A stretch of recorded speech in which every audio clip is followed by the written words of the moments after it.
Y a los 8 años nos mudamos a Varela. Mi viejo hizo una casa con un amigo que la construyó él en madera, toda, ¿viste? Pero desde el primer cimiento hasta el techo, lo hicieron todo a mano, con un amigo de él ¿En qué barrio era esto?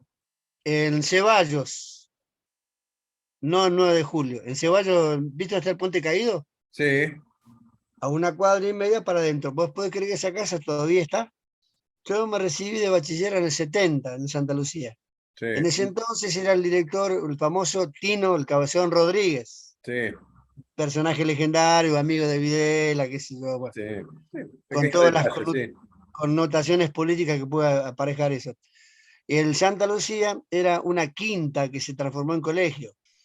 Yo tenía el pelo largo y tocaba la guitarra. El Cabezón compró una guitarra en Vanguard, lo que después fue Caliot, en la Claro, calle España, no sé qué hay ahora, donde era negocio. Caliot, el boliche bailable. Claro. Había una casa de venta de electrodomésticos. Se Calión llamaba tenía la Vanguard. forma de un castillo. Claro. Eso antiguamente era una casa de electrodomésticos. En el Santa Lucía, el único que tocaba la guitarra era yo. Entonces la profe de música me pedía. Entonces, cuando me tocaba químico, matemática, que eran materias que yo odiaba, le Sí. decía a la profe de música, por favor, pedime si voy a tocar la guitarra al salón con tercero, con segundo. Porque, no sé, Arranqué supongo. con la balsa, como todo el mundo. Me he convertido en un tanguero del rock acá en San Luis. Una vez en el Varela Junior, era amigo de el yerno de Fonrush, que era el intendente, Claro. Pedro, Pedro Pedrito, Echagüe. Pedro Pedro Echagüe. Echagüe, Un Echagüe amigo. Naón, Un un amigo. amigo, un personaje. Bueno, vinieron a tocar Carlos Viso y la conexión número 5, y Claro. el Cuervo salía con la hermana de la que es hoy por hoy la señora de Pedro. Y estábamos jugando al metegol ahí con Carlos Viso y toda la cría. Una vez en el Varela Junior, era amigo de el yerno de Fonrush, que era el intendente, Claro. Pedro, Pedro Pedrito, Echagüe. Pedro Pedro Echagüe. Echagüe, Un Echagüe amigo. Naón, Un un amigo. amigo, un personaje. Bueno, vinieron a tocar Carlos Viso y la conexión número 5, y el Claro. Cuervo salía con la hermana de la que es hoy por hoy la señora de Pedro. Y estábamos jugando al metegol ahí con Carlos Viso y toda la cría. ¿Y cómo era la movida y la noche, ponele, antes del rock, antes que aparezca la balsa?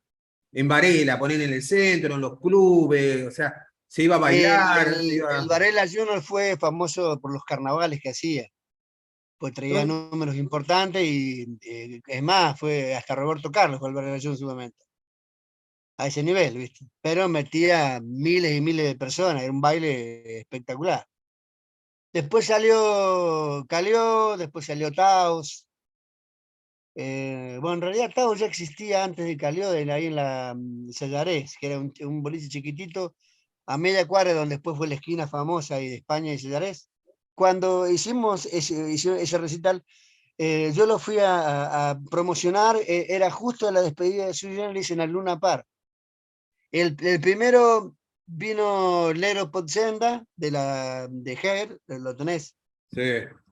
que era amigo personal de un ex compañero mío de la primaria, de Florencio Vázquez por el caballo, ya falleció, por el amigo de Loco Araya, de Ceballos, Porque vos organizaste el primer recital, digamos, de rock en Varela, tal podríamos cual. decir.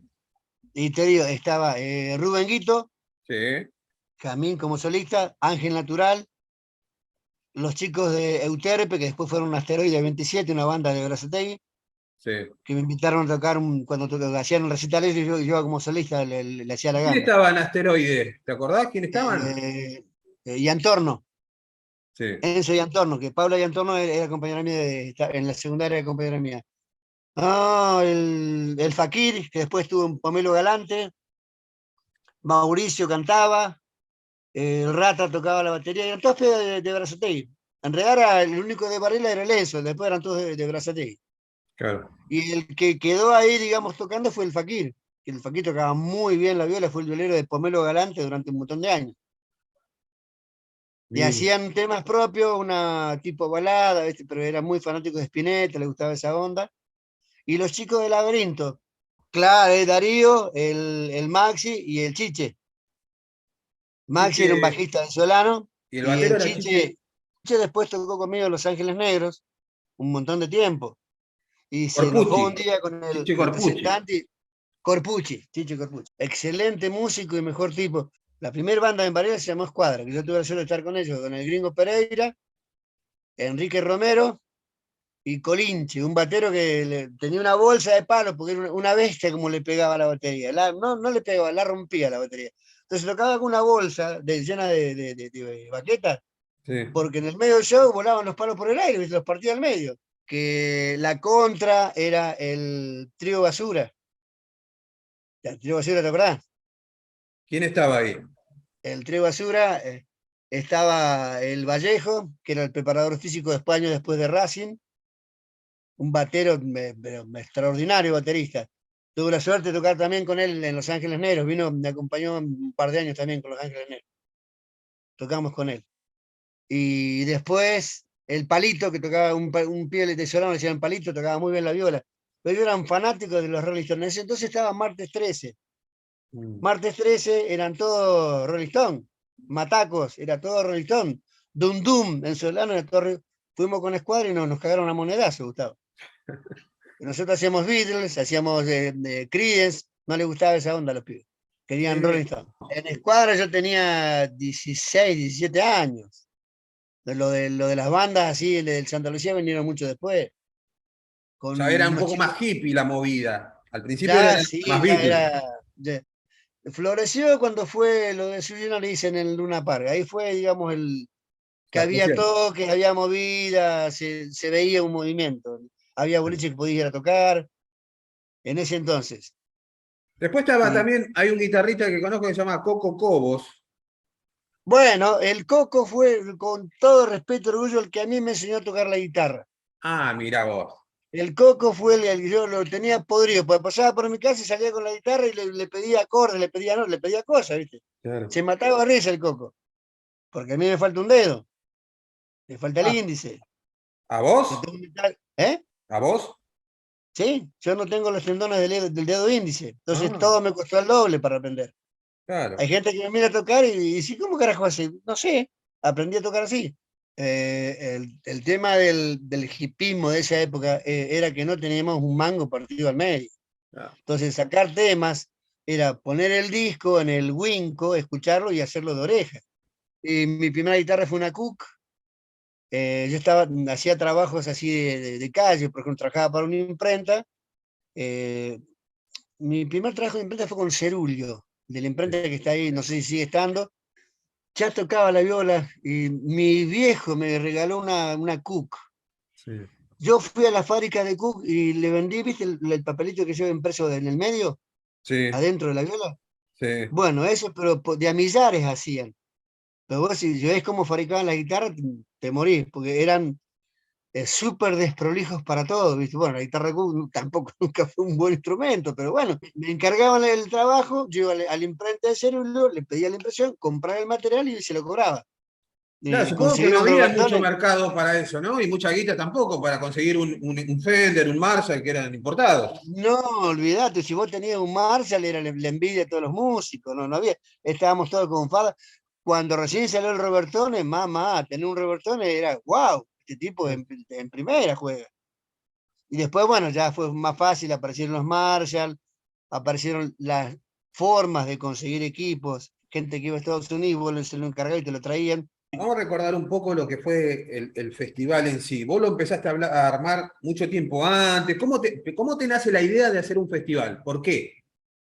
Y porque yo me había recibido bachiller en el Santa Lucía y con el director había tenido siempre muy buena onda. Sabía Comento. que él me iba a alquilar el salón. En ese salón vino María Marta Serralima, vino Julio Iglesias.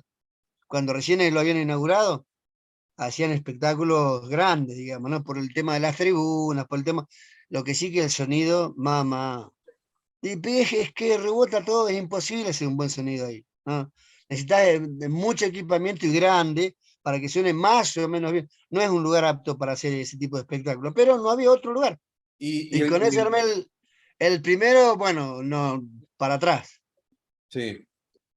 No fue, o sea, no fue bueno. El segundo, sí, ya el segundo ya fue mejor armado, Pero el con primero, más. volvemos al primero. ¿Cómo llegas a las bandas? ¿Cómo las convocás? ¿O vienen solas y te piden tocar? ¿Cómo fue eso?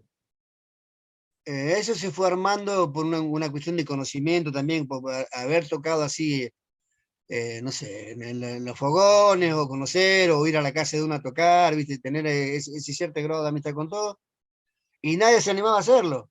Es como que todo el mundo hablaba, se podría hacer esto, pero nadie lo hacía, ¿entendés? Claro. Entonces yo me tiré a la pileta. El primero me fue mal, perdí. El segundo ya me fue mejor. El tercero ya hice unos buenos mangos. Vinieron los chicos de Trigo, que Trigo en ese momento estaban Trigo y Pastoral peleando la primacía de lo que era, me te estoy hablando de que Trigo estaba a la altura de Pastoral, después Pastoral Sí, tomó otro vuelo y Trigo quedó, viste, ahí un poco atrás, no trascendió, no tuve suerte con los temas que eligieron para grabar. Los chicos de Trigo se enojaron conmigo, el sonido era malo, no era sí. bueno. No fue un buen sonido, viste, no contribuyó nada musicalmente, fue una experiencia nada más. El segundo Claro. ya estuvo mejor, ya fue otra cosa. Al punto tal de que en un momento yo me di el placer de contratar a Lito Nevia, que era mi ídolo, y a León Gieco. En uno vinieron los dos, Lito Nevia y León Gieco. Y te cuento la historia de Lito Nevia. A mí me encantaban los gatos. Bueno, de hecho yo aprendí a tocar la guitarra con los temas de los gatos. Sí. Lo fui a ver a un boliche en la Ruta 2 que se llamaba Bárbaros el boliche. Lito Nevia va a actuar a Bárbaros, en Calchaquí, claro, pero no me acuerdo entre cuál y cuál. Del Cerca curso de era Epsilon, por ahí. exactamente, cerca de Elchila. ¿Qué pasa? Lito Nevia cuando se presenta no toca la balsa, viento de no, presenta los temas nuevos que él va componiendo. Sí, La gente le pedía los temas viejos y él, obcecado, viste, necio, sí. no tocó un solo clásico de los gatos.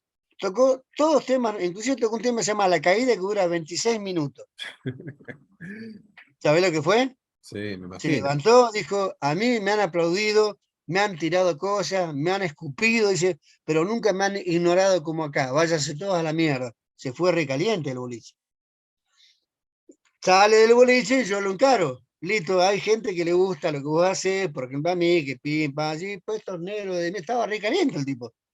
Le digo, mira, yo tengo una banda, voy a hacer un recital, y así, me pasa el teléfono de la mamá, Mirá porque no vos. tenía representante, la representante era la madre. Así que hablé con la madre, combinamos un precio, lo volví a encontrar, la mitad por anticipado y la mitad antes de subir a tocar. Claro. Lito Nevia se mandó un recital de puta madre en el Santa Lucía y cuando baja, yo ya la había pagado, le digo, Lito, muchos de los que están acá que se rompieron los dedos aplaudiéndote hoy, no te dieron bola cuando fuiste a Barbie, se cagaba de risa el tipo. Ahí está, tenemos una horita más. Che, bueno, entonces íbamos que vos ya habías hecho uno por año y iba creciendo el recital. ¿Y cómo notabas vos Sí. dentro del ambiente, digamos, de los rockeros, o de los músicos, de la juventud de Varela, que se empezaba a conocer al recital o algo así? En algún momento yo fui tildado de mercenario de la música. Te explico por qué. A la vez que tocaba en bandas de rock, tocaba también con una banda de cumbia que se llamaba Los Santa Marta. Sí.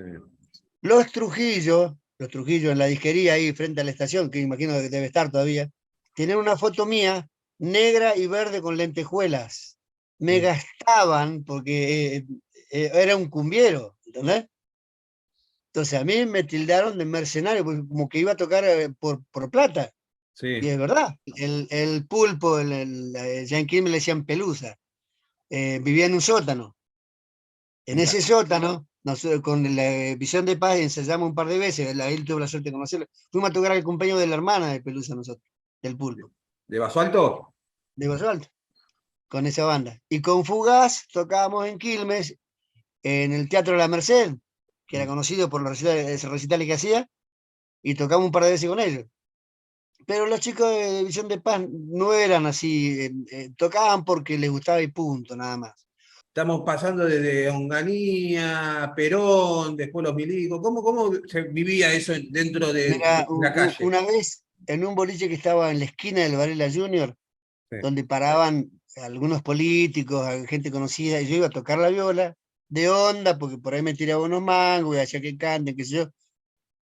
cayó un político de Varela muy conocido con una ametralladora. Era la época de los montos. Sí. Sí, se me ocurrió agarrarla. Se me cayó al piso. Era pesadísimo. Digo, ¿cómo puedo andar con esto? Tenía que tener un buen lomo para aguantártela. Imagínate lo que era. Vos Era, sabés que de mi generación mucha gente desapareció. sí. Los ¿Y Zurita, En Varela tuviste conocidos que desaparecieron? ¿sí? De Maestri, los Zurita. Los Zurita eran 4 hermanos. El padre era profesor que se terminó suicidándose. Esto era la sabés. Sí. Los 4 pibes desaparecieron.